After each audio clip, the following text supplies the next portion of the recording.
Assalamualaikum warahmatullahi wabarakatuh. Percaya atau tidak, ada tanaman yang tidak hanya bermanfaat bagi kesehatan tubuh manusia, tetapi juga memiliki kekuatan gaib yang ditakuti oleh bangsa jin, setan, bahkan dukun santet. Di tengah berkembangnya dunia modern, ilmu gaib dan pengaruh sihir masih menjadi salah satu ancaman nyata yang sulit dibantah di masyarakat kita. Santet, guna-guna, kerasukan jin, semua ini adalah fenomena yang nyata, terutama bagi mereka yang pernah atau sedang mengalaminya. Namun, Islam sejak dari dulu telah memperingatkan dan memberikan arahan atau petunjuk-petunjuk untuk menangkal gangguan dari bangsa makhluk halus. Tidak hanya melalui doa dan ruqyah, tetapi juga melalui tanaman-tanaman tertentu yang telah dikenal sejak dari zaman dulu sebagai benteng perlindungan dari serangan gaib jahat. Berikut adalah 4 tanaman yang ditakuti oleh bangsa jin dan setan, serta ampuh sebagai penangkal sihir dan santet. Pertama, kurma ajwa, buah kesukaan Rasulullah Shallallahu Alaihi Wasallam. Kurma ajwa bukan sekedar buah manis dari tanah Madinah, melainkan buah yang diberkahi. Dalam sebuah hadis sahih, Rasulullah Shallallahu Alaihi Wasallam bersabda, "Barang siapa makan 7 butir kurma ajwa di pagi hari, maka pada hari itu ia tidak akan terkena racun maupun sihir." Kurma ajwa bukan semata karena rasanya yang khas dan manfaat gizinya yang luar biasa, tetapi karena ia merupakan buah yang dianjurkan oleh Rasulullah SAW untuk dikonsumsi. Selain itu, kurma ajwa bisa dijadikan sebagai benteng pertahanan dari gangguan makhluk halus, racun dan sihir. Oleh sebab itu, jin dan setan sangat membenci buah yang satu ini. Bukan karena rasa atau bentuknya, tapi karena nilai akan keberkahan yang terkandung di dalamnya. Kedua, daun bidara, sang penangkal santet. Daun bidara telah lama dikenal dalam pengobatan ruqyah syariah, khususnya dalam menangani gangguan-gangguan non-medis, seperti sihir, kerasukan, atau was-was yang ditimbulkan dari jin. Sebagian ulama dan ahli ruqyah syariah menyebutkan bahwa daun bidara bisa dicampur dengan air, lalu digunakan untuk mandi, membasuh wajah, atau bahkan diminum.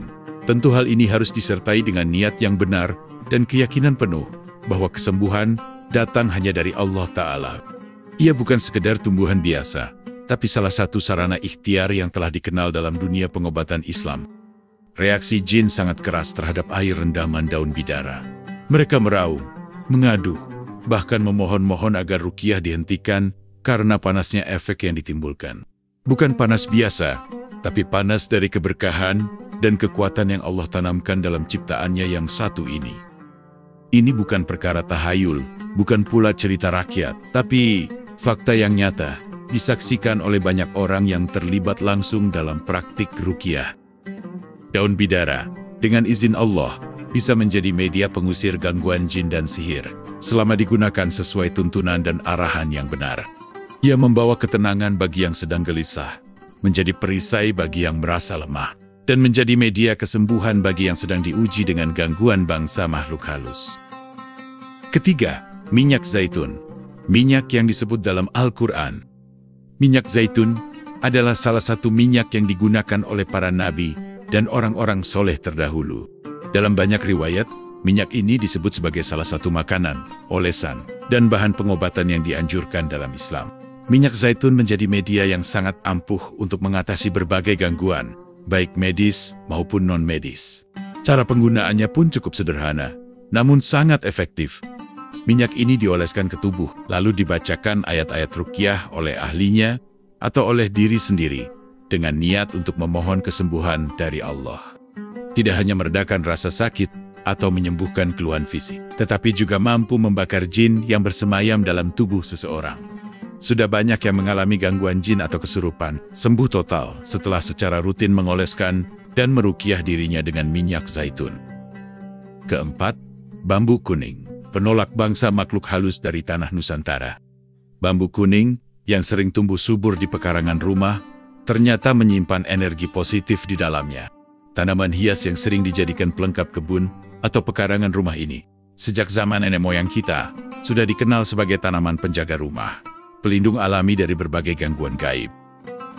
Bambu kuning sering ditanam di sudut-sudut rumah atau di halaman depan, sebagai bentuk ikhtiar menolak bala, mulai dari gangguan jin, sihir, atau energi negatif lainnya.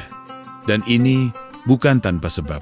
Banyak yang sudah merasakan rumahnya terasa menjadi lebih tenang, tentram, dan jauh dari gangguan setelah menanam atau menyimpan bambu kuning di rumah. Lebih dari itu, sejarah juga mencatat bahwa bambu bukan benda sembarangan. Saat Indonesia berjuang meraih kemerdekaan, para pejuang Nusantara menggunakan bambu runcing sebagai senjata untuk melawan penjajah. Sekilas, itu tampak hanya sebagai senjata seadanya karena keterbatasan alat perang. Tetapi sesungguhnya, bambu runcing juga menjadi simbol kekuatan dan keberanian. Dalam menghadapi ancaman sihir, santet, dan gangguan jin, kita tidak hanya dianjurkan untuk memperkuat diri dengan doa, zikir, dan tawakal. Tapi Islam juga mendorong kita untuk memanfaatkan apa yang ada di bumi sebagai sarana perlindungan. 4 tanaman ini adalah contoh nyata bagaimana alam semesta tunduk patuh pada perintahnya dan bisa menjadi tameng perlindungan kokoh bagi orang-orang beriman. Semoga video ini bermanfaat. Wassalamualaikum warahmatullahi wabarakatuh.